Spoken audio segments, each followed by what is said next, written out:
All right, YouTube, I am happy to report that embarrassing Mayor Chris Louras has been ousted by David Allaire, and it wasn't even close. It was a margin of 700 votes, which meant that Allaire won with more than 50%. Louras was down in the 30s.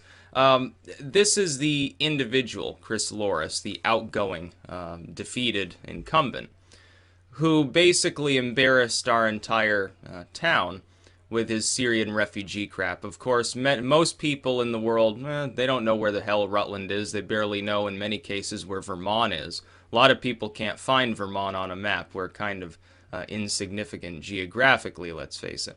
But a lot of people came to know where Rutland was, specifically because of our idiot mayor. Now, it wasn't even in many people's minds, as far as I can judge, having spoken with others. It wasn't about the concept of bringing Syrian refugees here that caused them to vote against Louras. It was about the fact that he never told anybody about his plans. He didn't tell the population. He didn't tell the aldermen.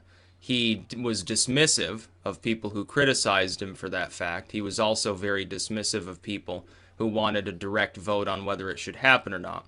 Now, here's the secret.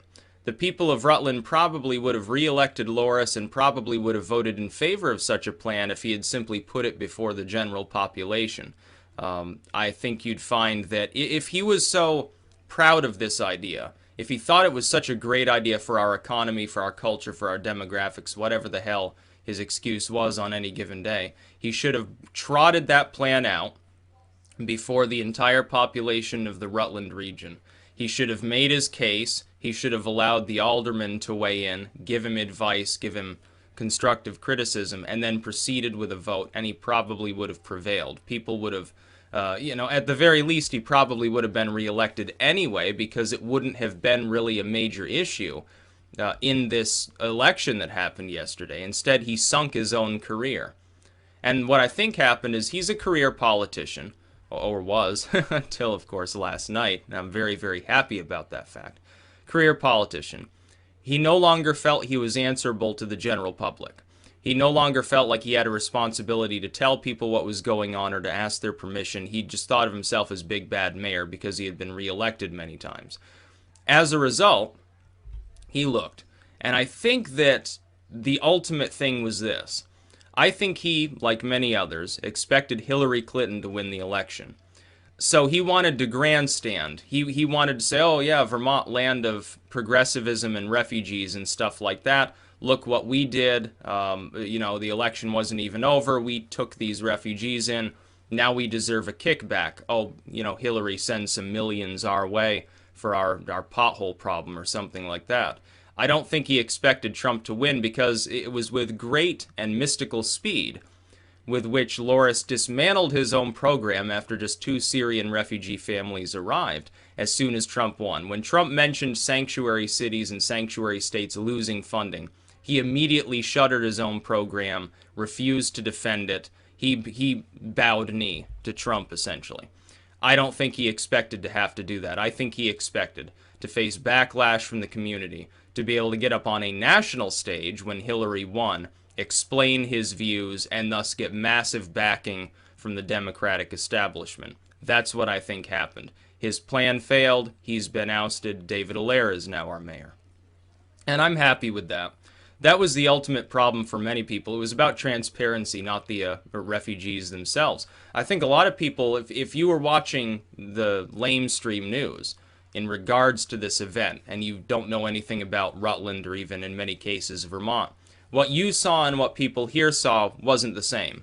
What you saw is, oh, Rutland sharply divided along lines of should we or should we not admit a bunch of refugees.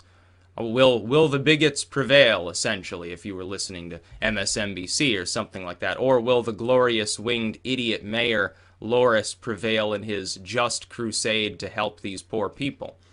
But what you saw inside of Rutland, specifically within the county itself, was is it or is it not acceptable that the mayor dreamed up this plan and didn't bother telling anybody about it? It was about transparency, not fundamentally about the refugees themselves.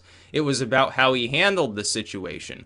That's why he's gone. If this had just been a partisan debate over whether it is or is not a good idea, but he had put it before a vote, whether it passed or not, or he had at least told people in advance and consulted the aldermen, he probably would still be our mayor right now. Instead, he got canned. Good riddance. Hopefully he never enters politics again. And he just looks like the sort of person who's perpetually pained, like a perpetually whiny individual.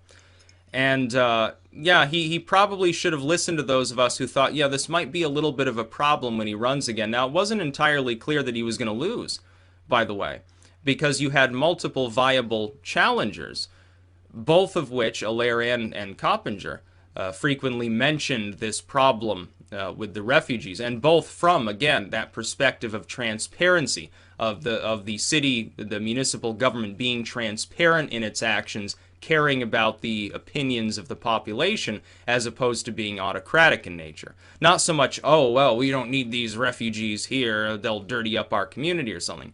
Then people looked around, I think, and they saw we have continuous budgeting problems. Not just in the city of Rutland.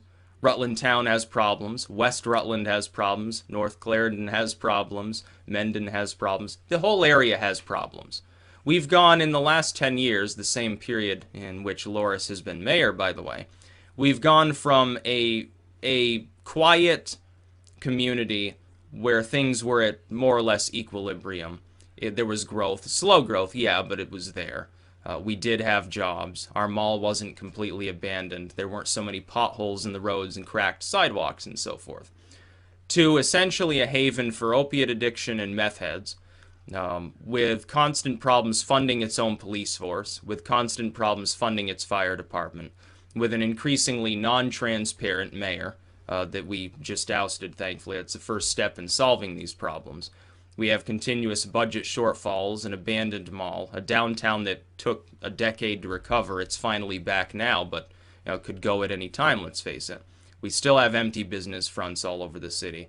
We still have empty homes. We still have many problems in our community. We have homeless bums standing outside of Walmart all day begging for spare change.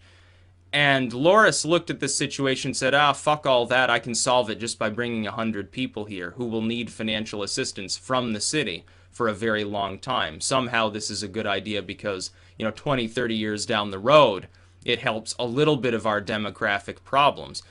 What he did was he identified the problems, but he proposed the wrong solution. I don't think that it would have helped us.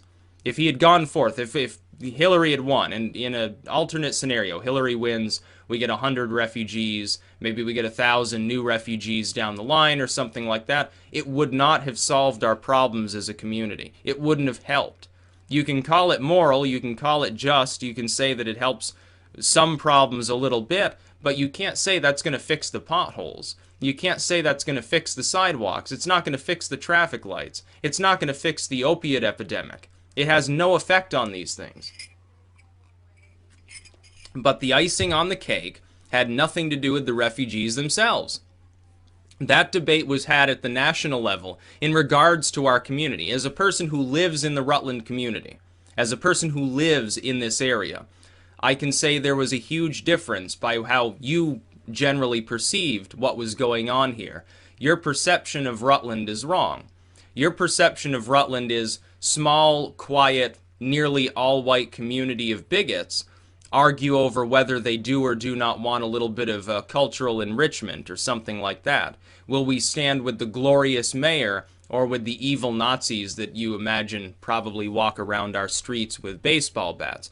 That's not what happened here. What happened is that an ailing community had to determine whether they wanted to keep a mayor who apparently did not value our opinions, who didn't care about what people thought about the issue, and who stood there and acted like they were evil, like there was something wrong with many people within his own community, his own constituents, if they opposed a plan that he technically should not have been enacting without at least consulting the aldermen. That's what it boiled down to. I'm glad he's gone. He will never be the mayor of this city again, thankfully. It got to the point. Things were so fucked up, I thought about running myself. And I'm like, that would take time out of YouTubing and writing books, so who cares? Maybe in the future. It'd be funny. I could stand up there and say, oh, yeah, think of all the tourism. People all over the world know about me, so maybe they'll come here to see, I'll build a YouTube studio or something like that. I'll put it in a shit shack. I'll literally have an oversized outhouse somewhere in the middle of the city, the Wi-Fi connection, and make videos there, just as a tourist gig or something like that. It'd be really, really funny to see. You know, we should, let's see, we should put up a statue of Calvin Coolidge. That'd be a good proposal. I don't know how we'd pay for it. Maybe we can tear up all the loose pavement, all the loose tiles in our sidewalks, and we can just sort of smash them together and then like do something to it. We can compact it into a statue, make it cheaper, because we're gonna have to replace those at some point. Let's face it, we got a lot of elderly people in our community that can't even use the sidewalks without tripping and breaking a hip at this point. Yeah, we've got some problems in Rutland. And none of those problems was, oh, skinheads and Muslims. No, the problem was we want our mayor to actually care about our opinions. If he decides to go ahead with it, after at least pretending to care, even then he probably would have been reelected.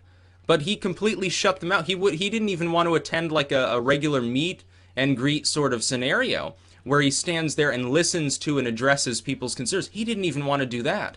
He didn't want to be challenged on this at all. He, in an autocratic fashion, he says, we will do this.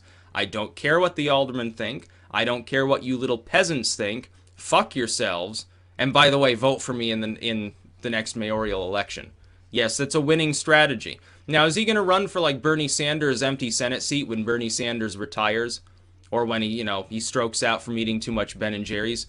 Vote for Christopher Louras for the Vermont State Senate. I promise to ignore you.